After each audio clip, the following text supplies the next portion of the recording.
আমার অপেক্ষাগুলো এত দীর্ঘ হয় কেন? কেন আসবে আসবে করে শব্দের ভেতর এত রাত জমে থাকে?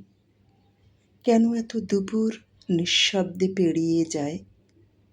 তবে কি অপেক্ষা মানে নিজের ভেতর ধীরে ধীরে শূন্য হয়ে যাওয়া? তবে কি অপেক্ষা মানে ভেঙে যেতে যেতে নিজের ভেতর শেষ আলোটুকু আগলে রাখা?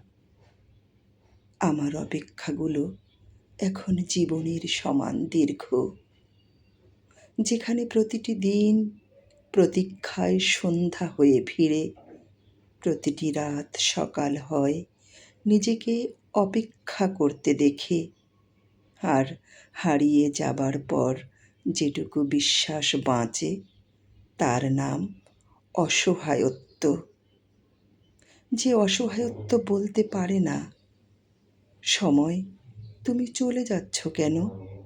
বলতে পারে না, জীবন আর একটু দাঁড়াও। তবু বুকের ভেতর একটা অদৃশ্য দরজা খুলেই রাখে মানুষ। মানুষ অপেক্ষা করে, হয়তো আর কোনো কিছু পাওয়ার আশায় নয়, নিজের ভেতর শেষ নিঃশ্বাসটুকু বাঁচিয়ে রাখার জন্য।